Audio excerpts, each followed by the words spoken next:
ಕೊನೆಗೂ ಸಮಾಜ ಕಲ್ಯಾಣ ಇಲಾಖೆಯಲ್ಲಿ ಅರ್ಜಿಯನ್ನ ಕರೆದಿದ್ದಾರೆ. ಟೋಟಲ್ ಆಗಿ 390 ಪೋಸ್ಟ್ಗೆ ಸಂಬಂಧಪಟ್ಟಂತೆ ಹೊಸದಾಗಿ ಅಧಿಕೃತ ಅಧಿಸೂಚನೆ ಪ್ರಕಟ ಮಾಡಿದ್ದಾರೆ. ಈ ಒಂದು ಸಮಾಜ ಕಲ್ಯಾಣ ಇಲಾಖೆಯಲ್ಲಿ ಅಷ್ಟೇ ಅಲ್ಲ, ಇನ್ನು ಹಲವಾರು ಇಲಾಖೆಯಲ್ಲಿ ಅರ್ಜಿ ಕರೆದಿದ್ದಾರೆ. ಕೃಷಿ ಉತ್ಪಾದನಾ ಇಲಾಖೆ, ಪಶು ಮತ್ತು ಕುರು ಸಂಗೋಪನಾ ಇಲಾಖೆಯಲ್ಲಿ, ಮೀನುಗಾರಿಕೆ ಇಲಾಖೆಯಲ್ಲಿ, ಸಹಕಾರಿ ಇಲಾಖೆಯಲ್ಲಿ, ಸಾರಿಗೆ ಇಲಾಖೆಯಲ್ಲಿ ಕೂಡ ಅಪ್ಲಿಕೇಶನ್ ಕರೆದಿದ್ದಾರೆ. ಶಕ್ತಿ ಇಲಾಖೆಯಲ್ಲಿ, ಜಲಶಕ್ತಿ ಇಲಾಖೆಯಲ್ಲಿ ಅರ್ಜಿ ಕರೆದಿದ್ದಾರೆ. ಕೈಗಾರಿಕಾ ಮತ್ತು ವಾಣಿಜ್ಯ ಇಲಾಖೆಯಲ್ಲಿ ಅಪ್ಲಿಕೇಶನ್ ಕರೆದಿದ್ದಾರೆ. ಸುಮಾರು 6ರಿಂದ 7 ಇಲಾಖೆಯಲ್ಲಿ ನೇಮಕಾತಿಗಳು ಆಗ್ತಾ ಇದೆ. ಇದ್ರ ಬಗ್ಗೆನ ಸಂಪೂರ್ಣ ಮಾಹಿತಿ ಇರತ್ತೆ. ಇಲ್ಲಿ SSLC ದವ್ರಿಗೆ ಅವಕಾಶ, ಸೆಕೆಂಡ್ PUC ದವ್ರಿಗೆ ಅವಕಾಶ ಮತ್ತು ಡಿಗ್ರಿದವ್ರಿಗೆ ಅವಕಾಶ, ಈ ರೀತಿಯ ಎಲ್ಲ ಅವಕಾಶಗಳನ್ನ ಕೊಟ್ಟಿದ್ದಾರೆ. ಮಹಿಳೆಯರಿಗೆ ಅವಕಾಶ ಇರತ್ತೆ, ಪುರುಷರಿಗೆ ಅವಕಾಶ ಇರತ್ತೆ. ಇದ್ರ ಬಗ್ಗೆನ ಸಂಪೂರ್ಣ ವರದಿಯನ್ನ ತಿಳಿಸ್ಕೊಡ್ತೇನೆ. ವಿಡಿಯೋ ಕೊನೆತನಕ ನೋಡಿ, ಸಂಪೂರ್ಣ ಮಾಹಿತಿ ಅರ್ಥ ಆಗತ್ತೆ.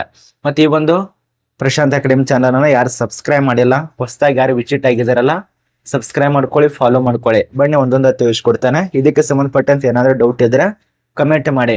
ಮತ್ತೆ ಅರ್ಜಿಗಳು ಯಾವಾಗಿನಿಂದ ಸ್ಟಾರ್ಟ್ ಆಗತ್ತೆ ಈಗಲೇ ತಿಳಿಸ್ಕೊಡ್ತಾನೆ. ಈಗ ಅಧಿಸೂಚನೆ ಇದು ರಿಲೀಸ್ ಮಾಡಿದಂತ ಡೇಟು 26/12/2000, ಇಲ್ಲಿ ನೋಡಿ 26/12/2025 ನೋಟಿಸ್ ಆಗಿದೆ. 26/12/2026. ಇದು ಸಂಪೂರ್ಣವಾಗಿ ಇಲಾಖೆ ಹೆಸರುಗಳನ್ನ ಇಲ್ಲಿ ತಿಳಿಸ್ಕೊಟ್ಟಿದ್ದಾರೆ ನೋಡಿ. ಕಾರ್ಪೊರೇಟಿವ್ ಡಿಪಾರ್ಟ್ಮೆಂಟು, ಕೃಷಿ ಇಲಾಖೆ, ಇದೆಲ್ಲ ವಿವಾದಗಳನ್ನ ಕೊಟ್ಟಿದ್ದಾರೆ. ಇದರಲ್ಲಿ ಯಾವ್ದು ಬೇಕೋ ಅದನ್ನ ಚರ್ಚೆ ಮಾಡ್ಕೊಂಡು ಅಪ್ಲಿಕೇಶನ್ ಹಾಕಬೇಕು. ಮತ್ತೆ ಅರ್ಜಿಗಳು ಪ್ರಾರಂಭ ಆಗುವಂತ ಡೇಟ್ ನೋಡಿ. ಅರ್ಜಿಗಳು ಪ್ರಾರಂಭ ಡೇಟು 27/1/2026 ಅರ್ಜಿಗಳು ಸ್ಟಾರ್ಟ್ ಆಗತ್ತೆ. ಅರ್ಜಿ ಸಲ್ಲಿಸೋದಕ್ಕೆ ಕೊನೆಯ ದಿನಾಂಕ 25/2/2026. ಇದು ಅರ್ಜಿ ಸಲ್ಲಿಸೋದಕ್ಕೆ ಕೊನೆಯ ದಿನಾಂಕ. 27ನೇ ತಾರೀಕು, ಜನವರಿ 27ನೇ ತಾರೀಕಿನಿಂದ ಅಪ್ಲಿಕೇಶನ್ ಸ್ಟಾರ್ಟ್ ಆಗತ್ತೆ. ಕೊನೆಯ ದಿನಾಂಕ 25 ಫೆಬ್ರವರಿ. ಅಲ್ಲಿ ತನಕ ನಿಮಗೆ ಅವಕಾಶ ಕೊಟ್ಟಿದ್ದಾರೆ. ಬರೋಬ್ಬರಿ 31ರಿಂದ 32 ದಿನ ನಿಮಗೆ ಟೈಮ್ ಇರತ್ತೆ. ಅಷ್ಟರೊಳಗಾಗಿ ಆನ್ಲೈನ್ ನಲ್ಲಿ ಅಪ್ಲಿಕೇಶನ್ ಹಾಕಬಹುದು. ಇದಕ್ಕೆ ಸಂಬಂಧಪಟ್ಟಂತೆ 18 ವರ್ಷದಿಂದ ನಿಮಗೆ 40 ವರ್ಷದ ಅಭ್ಯರ್ಥಿಗಳು ಅಪ್ಲಿಕೇಶನ್ ಹಾಕೋದಕ್ಕೆ ಅವಕಾಶಗಳನ್ನ ಕೊಟ್ಟಿದ್ದಾರೆ. ಇದ್ರ ಬಗ್ಗೆನೇ ಚರ್ಚೆ ಮಾಡೋಣ, ಯಾವುದು ಏನು ಅಂತ ಹೇಳಿ. ಇಲ್ಲಿ ನಿಮಗೆ ಪೋಸ್ಟ್ಗಳ ವಿವರ ಕಾಣಿಸುತ್ತೆ, ಯಾವೊಂದು ರಿಫರೆನ್ಸ್ ಎಲ್ಲ ಕೋಡ್ಗಳು, ನಂಬರ್ಗಳು ಕಾಣಿಸುತ್ತೆ. ಅದ ನಂತರ ಡಿಪಾರ್ಟ್ಮೆಂಟ್ ನಂಬರ್ಗಳು ಮತ್ತು ವ್ಯಾಕೆನ್ಸಿ ಡೀಟೇಲ್ಸ್ಗಳು. ಇಲ್ಲಿ ಟೋಟಲ್ ಆಗಿ ಆಗಲೇ ತಿಳಿಸ್ಕೊಟ್ಟಿರುವಂತ ಪೋಸ್ಟು 390 ಪೋಸ್ಟ್ಗಳು. ಈ ಒಂದು 390 ಪೋಸ್ಟ್ಗಳಿಗೆ ನೇಮಕಾತಿ ಆಗಿದೆ. ಇದಕ್ಕೆ ನೀವು ಅಪ್ಲಿಕೇಶನ್ ಹಾಕಬೇಕು. ಇದಕ್ಕೆ ಸಂಬಂಧಪಟ್ಟಂತೆ ಒಂದೊಂದಾಗಿ ಚರ್ಚೆ ಮಾಡೋಣ. ಆಗಲೇ ತಿಳಿಸ್ಕೊಟ್ಟೇನಲ್ಲ, ಡೇಟ್ ನೋಡಿ 27/1/2026 25/2/2026 ತನಕ ಅವಕಾಶ ಇರತ್ತೆ. ಮತ್ತೆ ಇದಕ್ಕೆ ಪರೀಕ್ಷೆ ಕೂಡ ಇಟ್ಟಿದ್ದಾರೆ. ಅದು ಮುಂದುಗಡೆ ಅನೌನ್ಸ್ ಮಾಡ್ತಾರೆ. ಅದು ಕೂಡ ಡೇಟು, ಅದು ಪರೀಕ್ಷೆ ಫೆಬ್ರವರಿ ಮತ್ತು ಮಾರ್ಚ್ ನಲ್ಲಿ ಇದಕ್ಕೆ ಸಂಬಂಧಪಟ್ಟಂತೆ ಪರೀಕ್ಷೆ ಕೂಡ ಇರತ್ತೆ. ಟೋಟಲ್ ಆಗಿ 390 ಪೋಸ್ಟ್ಗೆ ನೇಮಕಾತಿ ಆಗ್ತಾ ಇದೆ. ಇನ್ನು ರೂಲ್ಸ್ ರೆಗ್ಯುಲೇಷನ್ ಒಂದೊಂದಾಗಿ ತಿಳಿಸ್ಕೊಡ್ತಾನೆ. ಏಜ್ ಲಿಮಿಟ್ ಬಗ್ಗೆ, ಇಲ್ಲಿ ಪೋಸ್ಟ್ ಬಗ್ಗೆ ಸ್ವಲ್ಪ ಮಾಹಿತಿ ನೋಡಿ. ಯಾವ್ಯಾವ ಪೋಸ್ಟ್ ಯಾವ್ಯಾವ ಒಂದು ಇಲಾಖೆಯಲ್ಲಿ ಕರೆದಿದ್ದಾರೆ ಅಂತ ಹೇಳಿ. ನಿಮಗೆ ಬೇಸಿಕ್ ಆಗಿ ಇಲಾಖೆ ಹೆಸರು, ಮೊದಲನೇ ಇಲಾಖೆ ಹೆಸರು ಕೃಷಿ ಉತ್ಪಾದನಾ ಇಲಾಖೆಯಲ್ಲಿ. ಇಲ್ಲಿ ಸ್ಟಾಕ್ ಸಹಾಯಕ ಹುದ್ದೆಗೆ ಅರ್ಜಿ ಕರೆದಿದ್ದಾರೆ. ಟೋಟಲ್ ಆಗಿ ಒಂದು ಇಲಾಖೆಯಲ್ಲಿ 45 ಪೋಸ್ಟು. ಇದು ಕೃಷಿ ಉತ್ಪಾದನಾ ಇಲಾಖೆ ಸಂಬಂಧಪಟ್ಟಂತೆ ಮಾಹಿತಿ. ಅದ ನಂತರ ಪಶು ಕುರಿ ಸಂಗೋಪನೆ ಮತ್ತು ಮೀನುಗಾರಿಕೆ ಇಲಾಖೆಯಲ್ಲಿ, ಈ ಒಂದು ಇಲಾಖೆಯಲ್ಲಿ ಮೀನುಗಾರಿಕೆ ಅಭಿವೃದ್ಧಿ ಸಹಾಯಕ ಹುದ್ದೆಗೆ ಅಪ್ಲಿಕೇಶನ್ ಕರೆದಿದ್ದಾರೆ. ಟೋಟಲ್ ಆಗಿ 33 ಪೋಸ್ಟು. ಇದರಲ್ಲಿ ನಿಮಗೆ ಡೀಟೇಲ್ಸ್ ಆಗಿ ತಿಳಿಸ್ಕೊಡ್ತಾ ಇದೆ. ಬಟ್ ಇಲ್ಲಿ ತಿಳಿಸ್ಕೊಟ್ಟಿರುವಂತ ಮಾಹಿತಿ ಡಿಪಾರ್ಟ್ಮೆಂಟ್ ಹೆಸರು ಮತ್ತು ಪೋಸ್ಟ್ ಹೆಸರು ಅಷ್ಟೇ ತಿಳಿಸ್ಕೊಟ್ಟಿದ್ದಾರೆ. ಇಲ್ಲಿ ನೋಡಿ ಇಲಾಖೆ ಹೆಸರು ಎಲ್ಲ ಇದನ್ನೇ ತಿಳಿಸ್ಕೊಟ್ಟಿದ್ದಾರೆ. ಇದ್ರ ಬಗ್ಗೆ ಸ್ವಲ್ಪ ನೋಡಿ. ನಿಮ್ಗೆ ಬೇಸಿಕ್ ಆಗಿ ಇದೆಲ್ಲ ತಿಳಿಸ್ಕೊಟ್ರೆ ತುಂಬಾ ಲಾಂಗ್ ಆಗತ್ತೆ, ಆದ ಕಾರಣ ಬೇಸಿಕ. ಇನ್ನು ಪಶು ಕುರು ಸಂಗೋಪನೆ ಮತ್ತು ಮೀನುಗಾರಿಕೆ ಇಲಾಖೆಯಲ್ಲಿ ಮೀನುಗಾರಿಕೆ ಉಪನಿರೀಕ್ಷಕರು 7 ಪೋಸ್ಟು. ಅದ ನಂತರ ಇಲ್ಲಿ ಮೀನುಗಾರಿಕೆ ನಿರೀಕ್ಷಕ, ಕೃಷಿ ವ್ಯವಸ್ಥಾಪಕ ಹುದ್ದೆಗಳು ಖಾಲಿ ಇರತ್ತೆ. ಇನ್ನು ಸಹಕಾರಿ ಇಲಾಖೆಯಲ್ಲಿ ಜೂನಿಯರ್ ಸೂಪರ್ವೈಸರ್ ಪೋಸ್ಟು, ಸಬ್ ಅಟೆಂಡರ್ ಪೋಸ್ಟ್ ಇರತ್ತೆ 18 ಹುದ್ದೆಗಳು. ಕೈಗಾರಿಕಾ ಮತ್ತು ವಾಣಿಜ್ಯ ಇಲಾಖೆಯಲ್ಲಿ ಸಹಾಯಕ ತರಬೇತಿ ಅಧಿಕಾರಿ 60 ಪೋಸ್ಟ್ ಇರತ್ತೆ. ಕೈಗಾರಿಕಾ ಮತ್ತು ವಾಣಿಜ್ಯ ಇಲಾಖೆಯಲ್ಲಿ 27 ಪೋಸ್ಟು.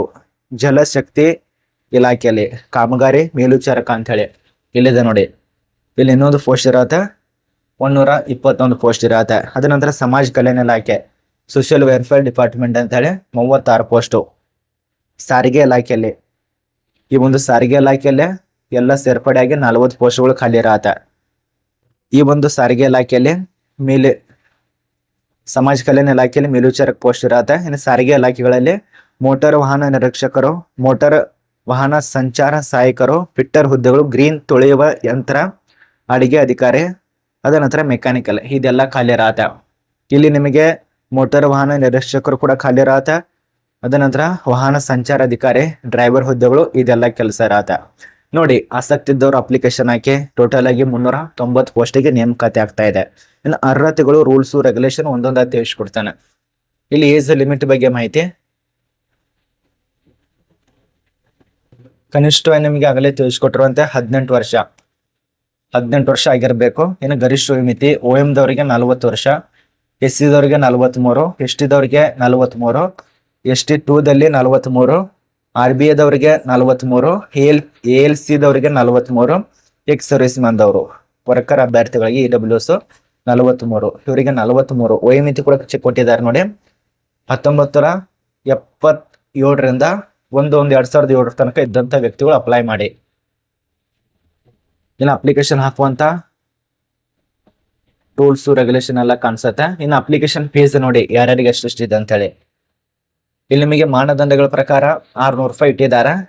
ಅದೇ ರೀತಿಯಾಗಿ ನೀವೇನಾದ್ರೂ SC ST EWS ಆಗಿತ್ತಂದ್ರೆ 500 ರೂಪಾಯಿ ತನ ಇರಬಹುದು. ನಿಯಮಗಳಿಗೆ ಸಂಬಂಧಪಟ್ಟಂತೆ 500 ರೂಪಾಯಿ ತನ ಇರತ್ತೆ. ಸಾಮಾನ್ಯ ವರ್ಗದವರಿಗೆ, ಎಕ್ಸ್ ಸರ್ವಿಸ್ ಮ್ಯಾನ್ ದವರಿಗೆ ಬೇರೆ ರೀತಿಯಲ್ಲಿ ಇರತ್ತೆ. OBC ದವರಿಗೆ ಮತ್ತು ಅರ್ಹತಾ OM ದವರಿಗೆ ಸಂಬಂಧಪಟ್ಟಂತೆ 600 ರೂಪಾಯಿ ತನ ಶುಲ್ಕ ಇರತ್ತೆ. ಅದ ನಂತರ SC ST EWS ಅವರಿಗೆ PWD ಅಭ್ಯರ್ಥಿಗಳಿಗೆ 500 ರೂಪಾಯಿ ತನ ಶುಲ್ಕನ ಪಾವತಿ ಮಾಡಬೇಕು. ಇದು ರೂಲ್ಸ್ ಪ್ರಕಾರ ಅನುಭವವಾಗತ್ತೆ. ಇನ್ನು ಡೇಟ್, ಎಕ್ಸಾಮಿನೇಷನ್ ಡೇಟ್ ಇದೆಯಲ್ಲ, ಇದು ಮುಂದ್ಗಡೆ ಹೇಳ್ತಾರೆ ನಮಗೆ. ಅಪ್ಲಿಕೇಶನ್ ಹಾಕುವಂತ ವೆಬ್ಸೈಟ್ ನೋಡಿ, ಇದೇ ವೆಬ್ಸೈಟು www.com GKSSBNICIN.in ಗೆ ಭೇಟಿ ನೀಡ್ಕೊಂಡು ಅಪ್ಲೈ ಮಾಡಿ. ಅಂದ್ರೆ www.com GKSSB.NICIN ಗೆ ಭೇಟಿ ನೀಡ್ಕೊಂಡು ಅಪ್ಲಿಕೇಶನ್ ಹಾಕ್ಬೇಕಾಗತ್ತೆ. ಅದೇ ರೀತಿಯಾಗಿ ನೀವು ಏನೇನು ಡಾಕ್ಯುಮೆಂಟ್ಸ್ ಬೇಕು ಅದೆಲ್ಲ ಕೊಟ್ಟಿದ್ದಾರೆ. Aadhaar card, voter ID, driving licence, PAN card, passport, school, college, university certificate, employment ID ಇಷ್ಟೆಲ್ಲ ಕೊಟ್ಟಿದ್ದಾರೆ. ಇನ್ನಿತರಕ್ಕೆಲ್ವಾ ಯಾವ ರೀತಿ ಅಪ್ಲೈ ಮಾಡೋದು ಅದು ಕೂಡ ರೂಲ್ಸ್ ಇರತ್ತೆ. ಇದನ್ನ ಡೌನ್ಲೋಡ್ ಮಾಡ್ಕೊಳ್ಳಿ ಒಂದ್ಸರಿ.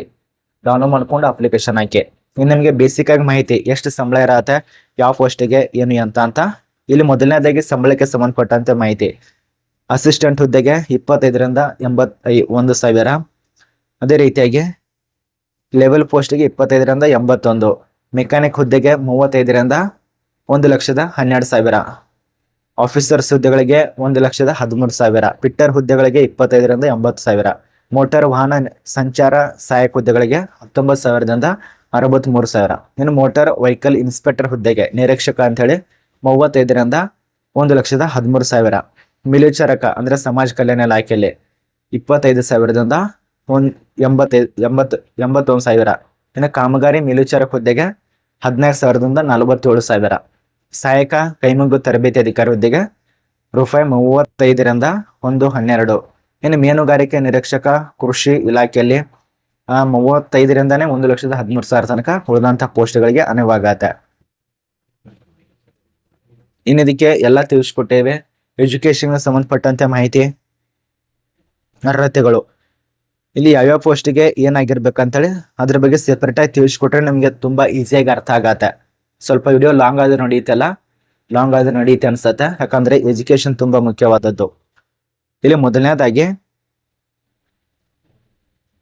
ಅಸಿಸ್ಟೆಂಟ್ ಹುದ್ದೆಗೆ, ಸ್ಟಾರ್ಟ್ ಅಸಿಸ್ಟೆಂಟ್ ಹುದ್ದೆ ಅಂತೇಳಿ ಇದಕ್ಕೆ ವಿಶ್ವವಿದ್ಯಾಲಯದಿಂದ, ಮಾನ್ಯತೆ ಪಡೆದ ವಿಶ್ವವಿದ್ಯಾಲಯದಿಂದ SSLC ಆಗ್ಬಹುದು, ಸೆಕೆಂಡ್ PUC ಡಿಗ್ರಿ. ಇನ್ನು ಮೀನುಗಾರಿಕೆ ಅಭಿವೃದ್ಧಿ ಸಹಾಯಕ ಹುದ್ದೆಗಳಿಗೆ ತಸ್ತಮಾನ ಅಥವಾ BSc, ವೈದ್ಯಕೀಯ ಪ್ರಾಣಶಾಸ್ತ್ರದಲ್ಲಿ BSc ಇದೆಲ್ಲ ಕಂಪ್ಲೀಟ್ ಆಗಿರಬೇಕು. ಇನ್ನು ಡೆಪ್ಯೂಟಿ ಇನ್ಸ್ಪೆಕ್ಟರ್ ಹುದ್ದೆಗಳಿಗೆ ಇಲ್ಲಿ ನಿಮಗೆ ಸಂಸ್ಥೆಯಿಂದ BFSc ಕಂಪ್ಲೀಟ್ ಮಾಡಿದವರು BSc ವೈದ್ಯಕೀಯ ವಿಷಯದಲ್ಲಿ, ಅದ ನಂತರ BSc ಕೈಗಾರಿಕಾ ಮೀನುಗಾರಿಕೆ ಮತ್ತು ಮೀನುಗಾರಿಕೆ ವಿಷಯದಲ್ಲಿ. ಇನ್ಸ್ಪೆಕ್ಟರ್ ಹುದ್ದೆಗಳಿಗೆ ಸಂಬಂಧಪಟ್ಟಂತೆ ಮ್ಯಾನೇಜರ್ ಇನ್ಸ್ಪೆಕ್ಟರ್ ಹುದ್ದೆಗೆ MSc, ಅದ ನಂತರ ಮ್ಯಾನೇಜ್ಮೆಂಟ್ ಪದವಿ ಕಂಪ್ಲೀಟ್ ಆಗಿರಬೇಕು, ಇದೆಲ್ಲ ಮುಗಿಸಿರ್ಬೇಕು. ಅದ ನಂತರ ಸಮಾಜ ಕಲ್ಯಾಣ ಇಲಾಖೆ ಮೇಲ್ವಿಚಾರಕ ಹುದ್ದೆಗಳಿಗೆ ಪದವಿ ತೇರ್ಗಡೆ ಹೊಂದಿದವರು, ಸೆಕೆಂಡ್ PUC ITI ತೇರ್ಗಡೆ ಹೊಂದಿದವರು ಅಪ್ಲಿಕೇಶನ್ ಹಾಕಿ. ಇನ್ನು ಮೇಲ್ವಿಚಾರಕಿ ಸಮಾಜ ಕಲ್ಯಾಣ ಇಲಾಖೆಯಲ್ಲಿ ಖಾಲಿ ಇರತ್ತೆ. ಮಹಿಳೆಯರಿಗೆ ಪದವಿ ಆಗಿರ್ಬೇಕು. ಅದ ನಂತರ ಇತರ ಯಾವುದೇ ವಿಷಯದಲ್ಲಿ ಪಾಸ್ ಆಗಿರ್ಬೇಕು.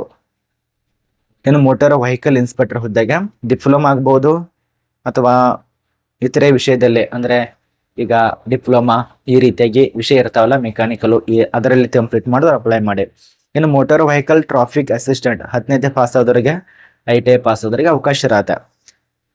ಇದು ನಿಮಗೆ ಸಂಪೂರ್ಣ ಮಾಹಿತಿ ತಿಳಿದಿದೆ ಅಂತ ಅನ್ಕೋತೀವಿ. ಇನ್ನೂ ಅರ್ಜಿ ಪ್ರಾರಂಭ ಆಗಿಲ್ಲ. 27ನೇ ತಾರೀಕಿನಿಂದ ಸ್ಟಾರ್ಟ್ ಆಗ್ತಾ ಇದೆ, ಜನವರಿ 27ನೇ ತಾರೀಕು.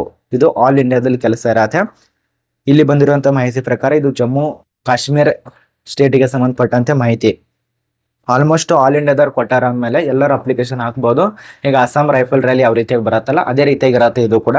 ಬಟ್ ಬೇರೆ ಒಂದು ರಾಜ್ಯದಲ್ಲಿ ಕೆಲಸ, ನಮ್ಮ ಮತ್ತೆ ಅಪ್ಡೇಟ್ ಬಂತಂದ್ರೆ ವಿಡಿಯೋ ಮಾಡಿ ತಿಳಿಸ್ಕೊಡ್ತೇನೆ. ಇದು ಯಾವುದೇ ರೀತಿಯ ನನ್ಗೊಳ್ಳಲ್ಲ, ಆಫೀಸಲ್ಲಿ ಇರುವಂತ ಮಾಹಿತಿ ಬಂದಿರತ್ತೆ, ಅದ್ರ ಪ್ರಕಾರ ತಿಳಿಸ್ಕೊಡ್ತಾ ಇದ್ದೇನೆ. ಇಷ್ಟು ವೀಕ್ಷಕರ ಇದಕ್ಕೆ ಸಂಬಂಧಪಟ್ಟಂತೆ ಮಾಹಿತಿ. ಸಂಸ್ಥೆ ಹೆಸರು ಸೇವೆಗಳ ಆಯ್ಕೆ ಮಂಡಳಿ ಅಂತೇಳಿ, ಜಮ್ಮು ಮತ್ತು ಕಾಶ್ಮೀರ್ ಸೇವೆಗಳ ಆಯ್ಕೆ ಮಂಡಳಿಯಲ್ಲಿ ಇದೆಲ್ಲ ನೇಮಕಾತಿ ಇರತ್ತೆ. 390 ಪೋಸ್ಟು. ಇದಕ್ಕೆ ಸಂಬಂಧಪಟ್ಟಂತೆ ಇನ್ನಷ್ಟು ಹೆಚ್ಚಿನ ಮಾಹಿತಿ ಬೇಕಾಗಿತ್ತು ಅಂದ್ರೂ ಕೂಡ ಯೂಟ್ಯೂಬ್ನಲ್ಲಿ ಅಥವಾ ಗೂಗಲ್ನಲ್ಲಿ ಬೇರೆ ವಿಡಿಯೋ ನೋಡ್ಕೊಳ್ಳಿ ಅಥವಾ ಬೇರೆ ವೆಬ್ಸೈಟ್ಗಳು ಬರತ್ತೆ, ಚೆಕ್ ಮಾಡ್ಕೊಳ್ಳಿ. ಪ್ರತಿಯೊಂದು ಕಡೆ ಈ ಒಂದು ನೋಟಿಸ್ ಬಗ್ಗೆ ಅಪ್ಡೇಟ್ ಬಂದಿರತ್ತೆ. ಅಲ್ಲಿ ಏನು ಸರ್ಚ್ ಮಾಡ್ಬೇಕಂದ್ರೆ 390 GKSSB ರಿಕ್ರೂಟ್ಮೆಂಟ್ ಅಂತ ಸರ್ಚ್ ಮಾಡಿ ನಿಮಗೆಲ್ಲ ಮಾಹಿತಿ ಬರತ್ತೆ, ನೋಡ್ಕೊಳ್ಳಿ, ಅಪ್ಲೈ ಮಾಡಿ. 27/1 ಸ್ಟಾರ್ಟ್ ಆಗತ್ತೆ. 25/2ನೇ ತಾರೀಕು ತನಕ ಅವಕಾಶ ಕೊಟ್ಟಿದ್ದಾರೆ. ಮಹಿಳೆಯರಿಗೆ ಪುರುಷರಿಗೆ ಇಬ್ಬರಿಗೆ ಅವಕಾಶ ಇರತ್ತೆ. ಇದ್ರ ಬಗ್ಗೆ ನಮಗೆ ಮಾಹಿತಿ ಸಂಪೂರ್ಣ ತಿಳಿದಿದೆ ಅಂತ ಅನ್ಕೋತೀವಿ.